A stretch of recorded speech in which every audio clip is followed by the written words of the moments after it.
খেলবো। আমাদের ফাইনালে কোনো এক্সপেকটেশন ছিল না, আর বরাবরের মতো সবসময় তো আমাদের টার্গেট নেক্সট ওয়ার্ল্ড কাপ। আমার এটা কোনো কষ্ট, হারা কোনো কষ্ট নাই। আমি চাচ্ছিলাম যে আমরা হয় 12 ওভারে জিতবো অথবা আমাদের যে দরকার নেই। সকাল 6টা বাজে ঘুমের থেকে উঠা এরকম ক্রিকেট কেউ ভাই এক্সপেকটেশন করে না ভাই। রিক্সাওয়ালারা এখানে বৈশা ছিল ভাই, অনেক রিক্সাওয়ালা বৈশা ছিল, তারা 1000 টাকা না কামায় এখানে এসে বৈশা ক্রিকেট দেখছে ভাই। কিন্তু দেখে কোনো লাভ নাই ভাই, বাংলাদেশের খেলাই এরকম। আসসালামু আলাইকুম, সকলকে স্বাগতম নতুন আরেকটি ভিডিওতে। আমি আকিব আছি আমার চ্যানেল ভার্সেটাইল আকিবে। আজকে একটি ভিন্ন ধর্মী ভিডিও নিয়ে আপনাদের সামনে হাজির হয়েছি। সম্প্রতি টাইটেলে দেখতেই পাচ্ছেন, টাইটেল দেয়াই আছে বাংলাদেশের ক্রিকেট কি হারাতে চলেছে দর্শক। আসলে কি তাই? কতটুকু দর্শক হারাবে বাংলাদেশ? পরিসংখ্যান এবং বিশ্লেষণ নিয়ে তো আমাদের প্রিয় সামি ভাই অনেক কথাই বলেন। আমরা যেহেতু আবেগী বাঙালি, তাই চলুন আমরা কিছু আবেগ নিয়ে কথা বলি। আসলে কি আমাদের দেশের ক্রিকেটাররা আমাদের আবেগকে মূল্য দিতে পেরেছে? তারা যে বলে যে দেশপ্রেম, ক্রিকেট খেলাটা একটা দেশপ্রেম, সেটা কি সেই দেশপ্রেমের মূল্যবোধটা কি তারা আসলে ধরে রাখতে পেরেছে? দেশের cricket board, cricket team management এবং ক্রিকেট দল, এই তিনের সমন্বয় হচ্ছে বাংলাদেশ ক্রিকেট দল। এই দলটি এবার বিশ্বকাপে কেমন পারফরমেন্স করেছে সবাই দেখতে পেরেছে। যে টিমের ক্রিকেট কোচ বলে আমাদের লক্ষ্য ছিল সুপার 8-এ ওঠা, সুপার 8-এ ওঠার পরে যেগুলো ম্যাচ আমরা জিতবো, যা অর্জন করব, সেগুলোই নাকি বোনাস। এমন টিমের কোচ এবং যাদের মাইন্ডসেটটাই থাকে এত ন্যারো মাইন্ডেড, তারা কিভাবে যাবে সেমিফাইনালে?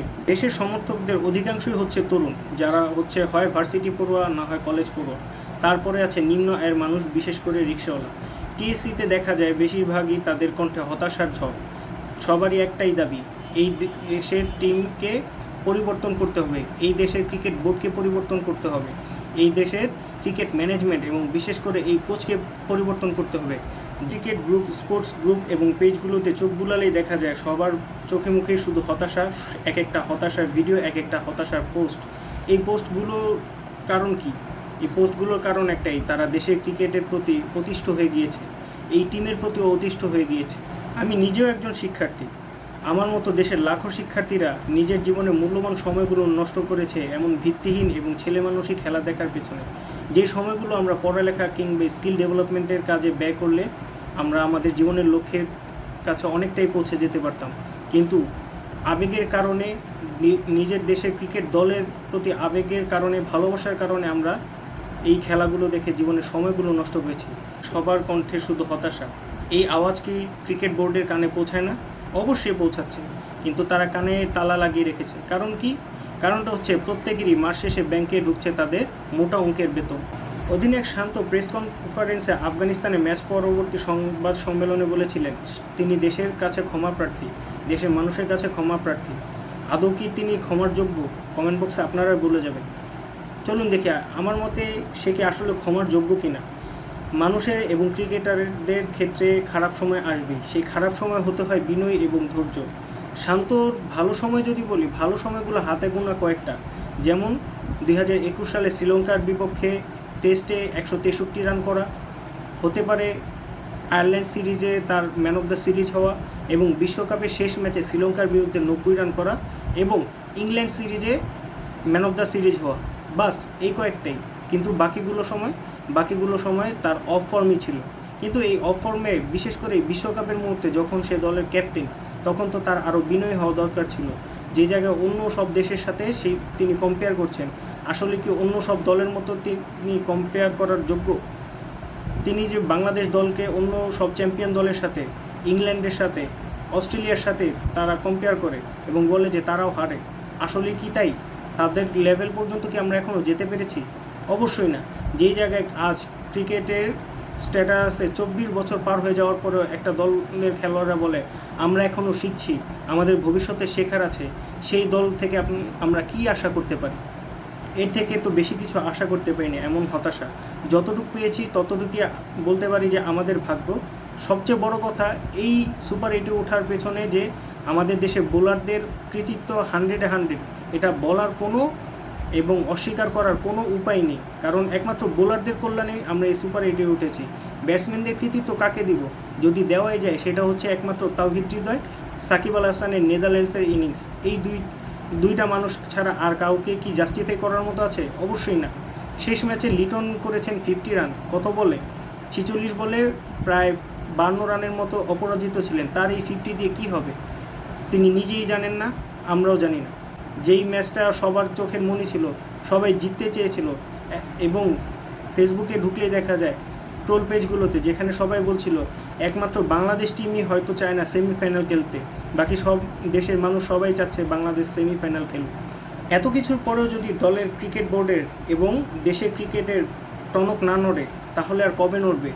দেশের পাইপলাইন শক্ত করার জন্য বি টিম যদি তৈরি করা না হয়, তুলনামূলক ছোট দল যেমন জিম্বাবুয়ে এবং কয়েকদিন আগে শোনা গিয়েছিল নেপাল এবং মঙ্গোলিয়ার মতো দল তারা বাংলাদেশের সাথে খেলতে দিয়েছিল, কিন্তু বিসিবি দল পাঠায়নি। কেন পাঠায়নি? কারণ কিভাবে পাঠাবে? তাদের তো বি টিম নেই, বি টিম তারা তৈরি করেনি। এক তথাকথিত তৈরি করে রেখেছে এইচপি টিম, যে এইচপি টিমের প্লেয়ারদের শুধু খেলিয়ে যাচ্ছে, প্র্যাকটিস করে যাচ্ছে, কিন্তু তাদেরকে না বি টিমে আনছে, না তাদেরকে জাতীয় দলে সুযোগ দেওয়া হচ্ছে। তাহলে এই টিম দিয়ে কী করা হবে? পাইপলাইন কিভাবে শক্ত করা হবে? আমাদের দেশের আজকের সাকিব, তামিম, মুশফিকরা একসময় খেলে বড় হয়েছেন এই জিম্বাবুয়ের সাথে। আমাদের এই এইচপি টিমের প্লেয়ার এবং টাইগারদের, বাংলা টাইগার্স নামে যে আরও একটি দল গঠন করেছে, সেই টিমের প্লেয়ারদের কি করা হবে? শুধু মাসের পর মাস নেটে অনুশীলন করে যাবে এবং বেতন দিয়ে যাবে? এই বয়সভিত্তিক দলগুলো কিংবা এইচপি টিম এগুলোকে যদি নার্চার না করে এই ইন্টারন্যাশনাল লেভেলে না আনা যায়, তাহলে আগামী 50 বছরেও বাংলাদেশকে শুনতে হবে সবসময় আমাদের টার্গেট কিন্তু next world cup, not this world cup. যেই জায়গায় আফগানিস্তানের মতো দল 12 কিংবা 18 বছরের ভিতরে তারা উন্নতি করে ফেলেছে, খেলে ফেললো সেমিফাইনাল, আমাদের টিমের প্লেয়াররাও তাহলে বলবে আমরা এখনও শিখছি। তারা শিখতে শিখতে বুড়ো হয়ে যাবে, তাদের অবসরের সময় এসে যাবে। খেলা হবে না ইংল্যান্ডের মতো দলের সাথে, খেলা হবে না অস্ট্রেলিয়ার ঘরের মাটিতে। কারণ যতটুকু মনে পড়ে, অস্ট্রেলিয়ার মাটিতে বাংলাদেশ শেষ সিরিজ খেলতে গিয়েছিল সেই 2011 সালে বিশ্বকাপের পরে। এরপর অস্ট্রেলিয়া গত 13 বছর একবারের জন্য বাংলাদেশকে আমন্ত্রণ জানায়নি। এমনকি ইংল্যান্ড বাংলাদেশে 2 থেকে 3 বার খেলতে এসেছে, কিন্তু একবারও ইংল্যান্ড বাংলাদেশকে ডাকেনি। কারণ বাংলাদেশ টিমের সেই কোয়ালিটি এখনও হয়নি। যে 2005 সালের কার্ডিফের বাংলাদেশ টিমটা ছিল, তার থেকে 1000 গুণ পিছিয়ে আছে বর্তমানের এই ক্রিকেট টিমটা। জীবনে কতগুলো সময় আমরা নষ্ট করেছি তার ইয়ত্তা নেই। আমার এলাকার এক ছোট ভাই আমাকে জিজ্ঞেস করেছিল গত পরশুদিন যে ভাই, জীবনে কতবার বলেছেন এই কথা যে বাংলাদেশে ক্রিকেট খেলা আর দেখব না? তাকে আমি উত্তর দিয়েছিলাম, আমি কতবার বলেছি আমার মনে নেই যে বাংলাদেশে খেলার দেখব না, কিন্তু আমার এতটুকু মনে আছে 2014 সালের এশিয়া কাপে বাংলাদেশ যখন প্রথমবারের মতো আফগানিস্তানের সাথে হারে, তখন সেই দিন বলেছিলাম আমি যে আজ থেকে আর বাংলাদেশে খেলা দেখব না। এবং তারপর থেকে কতবার প্রতিনিয়ত যে এই প্রতিজ্ঞা ভঙ্গ করেছি, এবং আমার মতো দেশের কত জনগণ এবং ক্রিকেট সমর্থকরা যে এই প্রতিজ্ঞা ভঙ্গ করেছে তার হিসেব নেই। জানি না কতটুকু বলতে পেরেছি, কতটুকু আবেগ প্রকাশ করতে পেরেছি। আমার কণ্ঠ শুনে হয়তো বুঝতে পারছেন আমিও কিছুটা আবেগ মিশ্রিত, কারণ জীবনের সময়গুলো এই বাংলাদেশ ক্রিকেটের ভিত্তিহীন খেলার পিছনেই যে কাটিয়ে দিলাম। ধন্যবাদ সকলকে ভিডিওটি দেখার জন্য। আশা করি ভিডিওটি শেয়ার করবেন, আমার চ্যানেলটিকে সাবস্ক্রাইব করবেন। নতুন কোনো ভিডিওতে দেখা হবে, সেই পর্যন্ত সবাই সুস্থ থাকুন, ভালো থাকুন। আল্লাহ হাফেজ, আসসালামু আলাইকুম।